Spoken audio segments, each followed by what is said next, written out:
एक बार की बात है, एक अमीर आदमी अपनी पूरी टीम के साथ, पूरी फैमिली के साथ, सारे कर्मचारियों को लेकर के एक देश से दूसरे देश में शिफ्ट हो रहा था और उसका खुद का एक जहाज था। बड़ा अमीर आदमी था, तो भैया वो अपने शिप में सारे सामान लेकर के सारे कर्मचारियों के साथ में दूसरे देश में जा रहा था। अचानक से बीच समुद्र में जहाज में कुछ खराबी आ गई, क्योंकि तूफान उठा और जहाज के इंजन ने काम करना बंद कर दिया। अब वो जो शिप था उसमें कुछ पैसेंजर्स भी जा रहे थे, क्योंकि इस कंट्री से उस कंट्री में जा रहा था। अचानक से बात जो थी जंगल में आग की तरह पूरे शिप में फैल गई।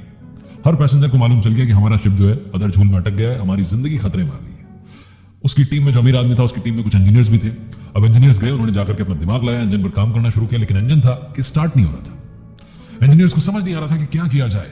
बहुत देर तक वो अपना दिमाग खपा चुके थे। तभी एक लड़का आगे निकल करके आता है और बोलता है कि सर मेरी बात सुनिए, इस शिप में हमारे साथ एक व्यक्ति ऐसे चल रहे हैं जिन्हें मैं जानता हूं और वो हमारी मदद कर सकते हैं, बूढ़े अंकल हैं, उन्हें मैं बुला करके ला सकता हूं। तो इंजीनियर्स ने पहले तो लड़के का मजाक उड़ाया कि क्या बात कर रहे हो, हम इतने पढ़े लिखे इंसान यहाँ पर मेहनत कर रहे हैं, हमसे कुछ सोल्यूशन नहीं निकल रहा है, वो बूढ़े व्यक्ति क्या सोल्यूशन निकालेंगे। तो उस लड़के ने कहा कि नहीं, मतलब इंजीनियर थे लेकिन अब वो इंजीनियर नहीं है, उन्होंने नौकरी छोड़ दी, लेकिन उनका एक्सपीरियंस मदद कर सकता है।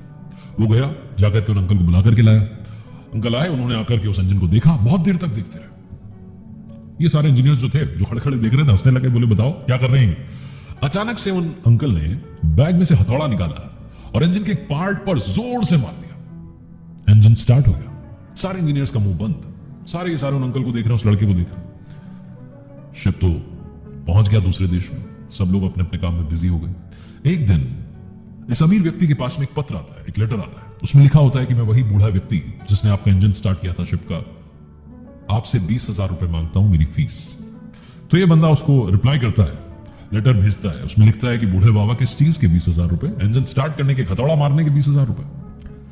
कुछ दिनों के बाद में रिप्लाई वापस आता है और इस बार जवाब में लिखा होता है कि 1,000 रुपया हथौड़ा मारने का और 19,000 रुपए सही जगह पर मारने के। ये छोटी सी कहानी हमें बताती है कि जिंदगी में अगर आपने सही डायरेक्शन में काम किया है तो आपको रिजल्ट जरूर मिलेगा। और कभी भी किसी के भी एक्सपीरियंस का मजाक मत उड़ाइएगा।